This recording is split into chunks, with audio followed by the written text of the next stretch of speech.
मिले, सत्संग नहीं मिले तो इनके बीज सड़ करके समाप्त हो जाएंगे। यदि ये अध्यात्म ज्ञान की बीज यहाँ सत्संग मिलते रहे बच्चे को, किसी व्यक्ति को भी, तो समझिए ये भक्ति बीज जो है वो अंकुरित होगी, इसमें कहीं किसी प्रकार की दिक्कत नहीं होगी।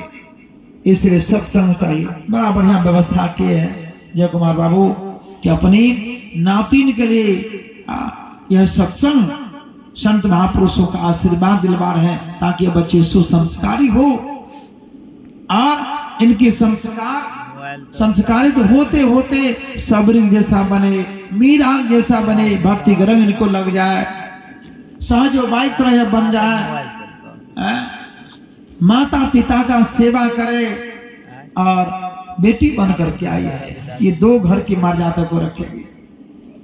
अगर शादी बन जाता तो जीवन का लाभ असली लाभ मिलेगा इनको। और जब भी संस्कार संसार के रीति रिवाज में डलेगी तो दो घर का संस्कार देते हैं। जब बच्ची कुमारी रहती है तो मांग को सीधे मांग बनाती है, बीच में कुमारी बच्ची नहीं बनाती है। अगर बनाती तो बाद में बगल में देखिए बच्ची बनाई बगल में, बीच में नहीं मांग पाएगी। जो बच्ची कुमारी रहती है वो बीच में मांग नहीं बनाती है, अगर बनाएगी तो बगल में कनपट्टी में, लेकिन ऐसे करके बाल जाती। आज जिस दिन उनके मांग में सिंदूर पड़ने लग जाती है तब दो भाग बन उनके, अब दो पार्ट बीच में मांग पड़ गई। मतलब क्या हुआ?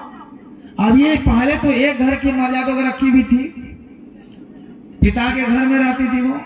देखिएगा जो कुमारी बच्ची होती है ना तो वह अपने पिता के घर को सजाती है, इधर फूल है, उधर अड़हुल, उधर गुलाब, उधर गेंदा, एकदम इधर ईटा लगाएगी, उधर ईटा लगाएगी, इधर फिर सिंदूर, उधर पिटार, खूब बढ़िया सजाएगी। ये कैलेंडर वहां, वो कैलेंडर वहां, अपने पिताजी के घर को खूब सजाएगी बढ़िया से, हर वक्त सजाते रहेगी ताकि कितना सुंदर लगे देखने में।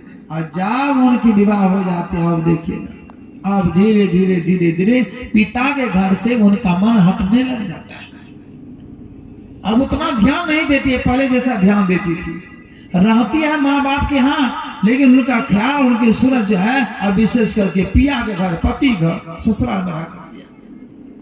देखिए उस दिन से कौन काम करती है, वो सजाती जाती नहीं है, क्योंकि अब तो दो पार्ट हो गए उनके, माँ के दो पार्ट। अब दोनों कुलुजारी संतोष, दोनों कुलुजारी, अब दोनों घर के मर्यादा को उनको बचाना होता है। पिता घर की मर्यादा और पति घर की मर्यादा, दोनों घर की मर्यादा को रखना पड़ता है, इसलिए उनके दोनों पार्ट। तो बच्ची अभी यहाँ सौम्या कुमारी आई है, अभी तो क्या बनेगी गुरु महाराज जाने अब, लेकिन भक्ति लेकर के आई है, भक्ति की बीज लेकर के आई है। भक्ति की संस्कार से बच्चे के जीवन में है, ये तो पूरा गारंटी है।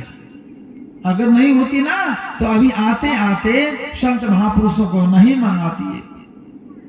इसलिए हम सबको मिलकर के बच्चे को आशीर्वाद दें। हे गुरु महाराज, मानव के शरीर लेकर के बच्ची आई हुई है, अब इनकी जीवन लंबी हो, इनके जीवन में किसी प्रकार विघ्न बाधा नहीं आवे। सारे बाधा अगर किसी प्रकार का आवे भी तो बाधा काटने वाले कौन है? सदगुरु काटून अवगुणमा अगुणमा नहीं बिसरबे ना। गुरु दाता दयाल हुआ काटे जम जाल, पल में कर दे निहाल भजो साधु गुरु। ये तो गुरु के शरण बच्ची आई है।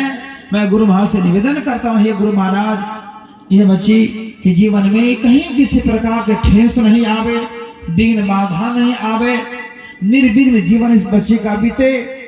साथ ही साथ मानव जीवन प्राप्त करने का जो मुख्य उद्देश्य है, हे गुरु महाराज, वह साधना पथ पर भी आगे बढ़े।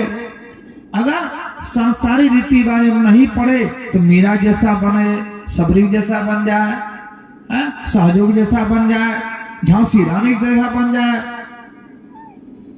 नहीं, अगर संसार के रीति रिवाज का विवाह शादी हो तो दोनों गौर कुल की मर्यादा बचावे। साथ ही साथ जिस पिता घर आई है वह माता पिता का मान सम्मान बढ़ावे,